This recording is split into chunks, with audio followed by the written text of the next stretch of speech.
Well, hello there, everybody. It's me, Tyrannapus, or Alex, and we're back with another episode of the podcast, Tyrannapus. First piece of content I'm making for 2022. Let's fucking go. Welcome to the new year, everyone. Happy New Year. Hopefully this year's not a complete shit show like the last two, but we'll see. We'll see. Let's not jinx anything. Um, And before I keep going on, yeah, I think the last day of December, last day of 2021, I hit 100 subs. So thanks so much, everyone. I know it's not like the biggest number, especially for the channel's been going for fucking 5 years. Although most of the early videos have been made private because they're pretty fucking awful. But no, like 5 years, guys. Good. Thank you so much. Um. And it's all going. It just gets better from here.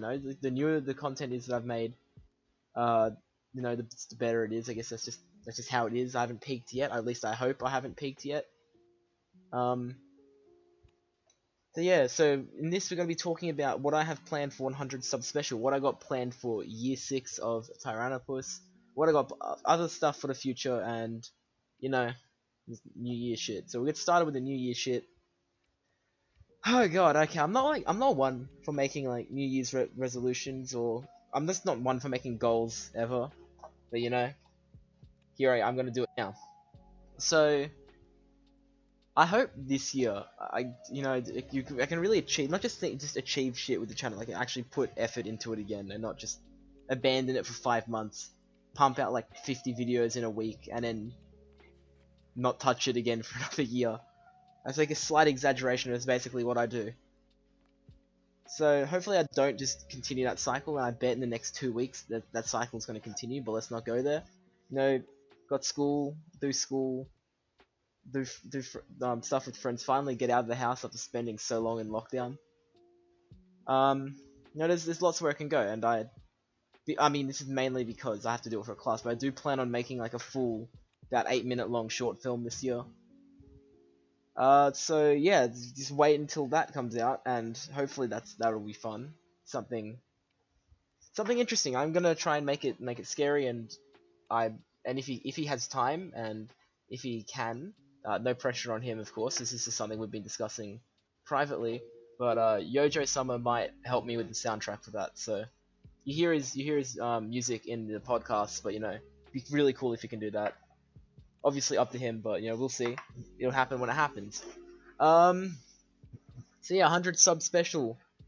I will eventually make one, and I know I say that about a lot of things, but I really hope I do, just because you got to get there eventually. But I just got an idea. I won't make this a full episode. I don't have much planned, and I feel like this could get long. I might upload this on YouTube, but probably not. I might. If it is, you'll see. But it's just gonna be marked on Spotify's like an extra. It's a special. It's not a full episode. New Year's special. So yeah, 100 sub special. I'm probably just gonna make a compilation of funny moments. The few there are, and I don't know.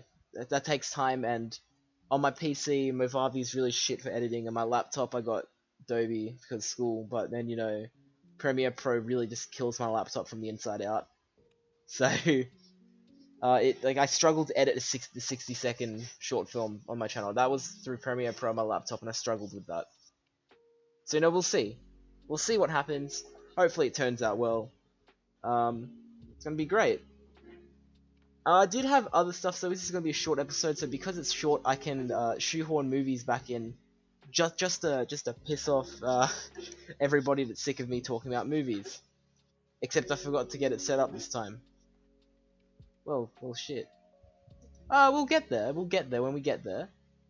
So yeah, I'll just say what I'm about to do, and what I am about to do is look at my letterbox page. Oh, god damn it. And a tier list I made. I made a tier list, so let's just wait a second, guys. I'm sorry, and I won't edit this down. I'll just keep you hooked with my massive charisma that does not exist. So yeah, so every movie I watched for the first time in 2021, it's going to be hard to keep saying that, and as well as an extra one and a mention of two that I will add eventually, but not talk about in the podcast. Uh, um, hmm.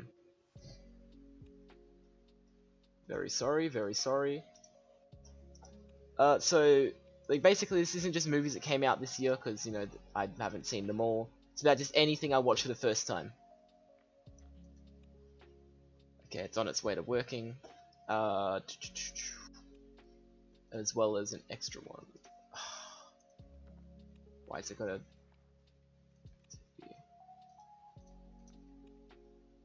Okay. Okay. And here we go. So every full list of movies I watched the first time in 2021. If you're watching on YouTube, you can see this list. We're gonna start from the bottom and go up, and I'll also talk about an extra one and where I might place that, and two other extra ones that I haven't seen yet that I will mention. So first, oh, this is in order of when I watched them, but from the bottom, the worst movie I watched for the first time in 2021. It's gonna be Slender Man. Fuck that movie. We watched it as a watch party after, like about a week or two after we watched Mario, and we're like, you know what, this is gonna be another funny bad movie. Shut the fuck up, notification. It's gonna be another funny bad movie. We're gonna have a good time. We're gonna have a laugh. We did not have a laugh. I think it was me, Callum, Lockie. Liam may have been there. I can't remember, but it was just suffering. It was. Oh, that was awful. It was not funny. It was just terrible. Don't watch it. 1 out of 10. Okay, so next I got Wonder Woman 1984. It was my first time back in cinemas for like after months of being in lockdown for 2021. No, sorry, 2020, and finally January 2021. About this time last year, we watched Wonder Woman 1984, and I can tell you it was at the time I didn't think it was great, but I enjoyed it. It's just because I hadn't seen a new movie in so long, just anything was good. Further thinking about it, and I fuck that movie. It's oh god. I mean, it makes you appreciate the first movie more, so I guess that's a good thing. Why is my phone making a noise? God damn it. Um, yeah, but no, it's not good. It's just disappointing. It's just poorly written. The weird story choices doesn't need to be a prequel. There's that weird shit where Diana's completely fine with Steve inhabiting some random man's body. That's kind of fucked up, but let's not go there. Next we got Army of the Dead. Yeah, This, oh yeah, right, no, Wonder Woman 1984, that's 4. I think this is also a 4, maybe a 5 out of 10. But, it's just really long and really boring. It's not, like, when there's action there, most of the time the action can be fun, but a lot of the time it's also just, like, whatever. The gore's cool, but then there's also, like, there's a robot zombie, there's aliens, I don't know, there's, like, a lot of weird stuff going on. There's a lot of ideas, there's, like, a time loop that's brought up and is never brought up again. I heard Army of Thieves is good, but I really just turned me off so much I don't want to watch Army of Thieves or like whatever they make after this. I mean, I might get around to it, but you know, this movie was nearly 3 hours long. It's like 2 hours and 40 something minutes, and a lot of it didn't need to be. Like, yeah. Next up, we got Injustice, and my suffering's gonna continue. Wait, this is like a different order. Yeah, the tier list. This the letterbox list you're seeing on YouTube. The order's been slightly altered. So go into YouTube for one. I think no, the tier list I uploaded to my Twitter and my LCI Instagram, so check it out there. And obviously, you know, my letterbox page. But anyway, no. The Injustice movie. I don't even think this movie was like an hour and a half. Like, it was like an hour and 17 minutes, and it tried to cram so much in. It really should have been like at least 2 hours. Maybe 2 hours and 30 minutes, but holy shit, it was rushed and it still felt long. It was just really poorly done. They kill Flash off in like first 5 minutes. I'm just like, it hurts me to talk about all this, so I'm gonna move on. The Injustice movie fucking sucks. Has a few good scenes, but it makes Nightwing's death worse. So, Mortal Kombat movie. Okay, so this is complicated because I think there's some really good scenes, but I don't think I'll watch the movie again because it might make me hate it more. Because I'm pretty sure it was a mess, and I'm just remembering, oh yeah, that fight scene was pretty cool, and the soundtrack was pretty cool. And the gore was pretty cool, but the story, some of the writing, the pacing, many of the characters was just really weird. I liked parts of it, but I'm also not the biggest Mortal Kombat fan, so maybe, I know Eel fucking hates it, so take his opinion over mine. Fear Street Part 1. Yeah, it's alright. It's decent. Characters are kind of assholes to each other. They're not very likable. Yeah, Fear Street Part 1 is eh. Black Widow, painfully average. Like, I mean, it's good. The soundtrack's good.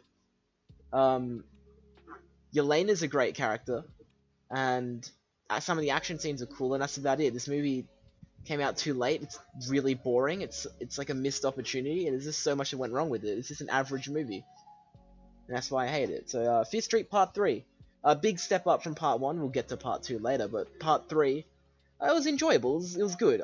The characters from Part 1, they felt better in this one.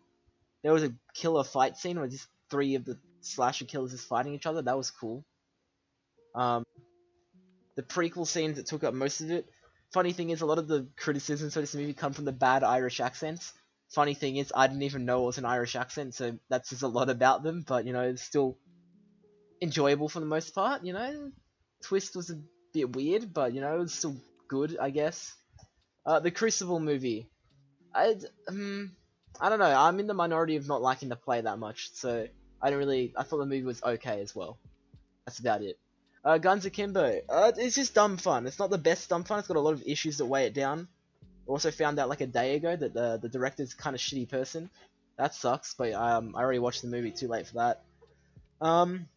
But no, it's alright. We got Daniel Radcliffe with guns nailed to his hands in a bathrobe running away from death in the form of Samara Weaving, but she's a meth head. Like, the biggest astoundment of this movie, they managed to make Samara Weaving not attractive, and that's... No, good on him, I guess. Brazil, my granddad made me watch this movie, and just like The Lighthouse, it fucked my head. I mean, I recommend you watch it. Try and find the cut that's not American, because I know the American cut has a few different takes. And for some reason, the opening, instead of being the TV screens, it's like some cloud stock footage from a never-ending story. So I don't know. The version I got on the Australian Google Play Store was the European cut. So yeah, see that if you want your head messed up. Two Hands, good movie. Is an Australian crime comedy movie. Heath Ledger in it from like I think 1999. It was good. Amazing, but you know, it was good. That's all I can say. The characters were cool. The non-linear storytelling was alright, and that's really about it. It's on Netflix, check it out. Joy. Maybe it's not fair to put this on here, because I know for the start of it I wasn't really paying much attention, but I watched this in school. From what I saw, it was pretty good, and it's based on a true story. It's on Disney Plus if you live outside the US, so check it out. Super Mario movie. Fuck yeah, I love this movie. It's not great. It's only like marked 21 out of 34. It's not great, but it's dumb fun. Bowser turns someone into a monkey after the Twin Towers get disintegrated. That's not that's not a sentence that should be said. But this 1993 movie obviously didn't age very well in that part there, and all the actors, like, it looks like they're having fun, but I know they weren't. Like, I know they were all extremely drunk and hating their life on set, so that sucks. But you know, it came off as fun. There's also a strip club scene in the Mario. Like, it's like a nightclub. I think originally there was a character called Hooker Number 1 and Hooker Number 2. You know, they got cut. That's sad. But still, it's a weird movie. Check it out. Scott Pilgrim vs. the World. Before people kill me for having it this low, I do think it's a well-made movie. I just don't like it as much as other people would. Like, it's great. It's enjoyable. I might like it more on rewatch, but you know, opinions. It is good though. The music and the music's like 10 out of 10. I love all the music in the movie, and the style's good. I just, you know, it's just not for me, I guess. Snyder Cut, 4 hours, so I'll probably never rewatch it, but you know, it's great. It's enjoyable. Much better than hell, it's not just better than the 2017 Justice League. It's also better than Zack Snyder's other DC movies. Like, I mean, I need to rewatch Man of Steel, but Batman vs Superman fucking sucks. And he nearly ruined Wonder Woman before Patty Jenkins said, "Hey, let's not give him a photo of Wonder Woman holding a bunch of decapitated heads." But you know, this movie's great. You know, he can make good DC movies and really shit DC movies. So it just be like that. And obviously, cinematography is good. Even with Army of the Dead, it was cool, except for all the out of focus stuff. But you know, still good. Yeah, Snyder Cut, the Flash scene, one of my favorite scenes in any superhero movie. So it's good. For 4 hours, man. And also WB is probably not going to give it a sequel, so fuck you, WB. Moving on, we got The Dressmaker. Watched this in class, it was pretty good, and like, she sets a town on fire, that's nice. Her life sucks, that's less nice, but you know, it's a good movie. Eternals, a lot of hate for this one. People calling it the worst MCU movie. I don't get how you can call it the worst MCU movie when, like, Thor: The Dark World and The Incredible Hulk. And if you want to expand it more, Iron Man 2, and if you want to expand it even more, Captain Marvel, all those exist. And people calling Eternals the worst one. No, it's nowhere near as bad as The Incredible Hulk. Come on, the Eternals. I can like a lot of the criticisms, although I may not agree with them to the same degree, I do understand and I do get. Like, this movie it's for like a movie that's nearly 3 hours. It's still trying to fit way too much in. It should have been like a Disney Plus series or something. And a lot of the characters are underdeveloped, and a lot of the ideas are great, but they barely talk about them. So it is like a pile of missed potential. But the effects are great, action's great, some of the characters are alright, and overall I think it's overhated. Moving on, we've got Fear Street Part 2. This is easily the best one in the Fear Street trilogy on Netflix. It's got the best actors in it, the best writing, and some of the better gore. So you know, it's fun. All the characters are way better, they're less hateable. So yeah, go check it out. Just it's like the most disconnected from the story, but it's like the best one. Go figure. Next got Isle of Dogs. Obviously I already heard this wasn't as good as Fantastic Mr. Fox. You know, it's still really good. It's fun. Got Mr. White Dog. You got Ian Malcolm Dog. You got, I don't know, you just got other dogs. You got Bill Murray Dog. I don't know, like the other dogs outside of Bryan Cranston's character, they didn't really have much. I think it looked like they were gonna die, and then they kind of just showed up, and I wonder if they were originally meant to die, but it was just too dark. But who knows? Story near the end's a bit of a mess, but it's still fun. Next up, we got Love and Monsters. This is good. Yeah, it's fun. It's a fun movie. Good action. Dylan O'Brien's fun to watch. All the monster designs are really cool, so go check it out. Next, we got The World's End. Just being the weakest in the Cornetto trilogy does not make it bad, because it's still an amazing movie. Obviously, I think like all the characters, like the characters that Nick Frost and Simon Pegg play, are like very different to the first two movies, and that's a good thing. Like having Nick Frost play the more serious character was a nice change of pace, and Gary King is like Simon Pegg like plays him really well. Like it's amazing. And obviously it's Edgar Wright, so style's all there. Next up, we've got Free Guy. Look, I expected to like this, but I probably liked it a bit more than I expected to, but I expect on rewatch I might not like it as much. I don't know. Let's just not rewatch it and hope for the best. But you know, it still looks not looks. It's still a good movie. You got some cringe internet moments, but they do make a cum sock joke, so it's worth it. Next up, we got El Camino. A great ending to Breaking Bad. Like it didn't need to happen, but you know, it's still good to see Jesse get a happy ending. Good on him. Don't have much else to say. Go watch Breaking Bad and El Camino, and I'll go watch Better Call Saul. I've seen one episode of that. Next we got Soul. Definitely not on like a rewatchable. To me, it's not a rewatchable Pixar movie, but it's one of their better movies. But I would much rather rewatch like Coco or Toy Story 3 or definitely The Incredibles. Fuck yeah, The Incredibles, man.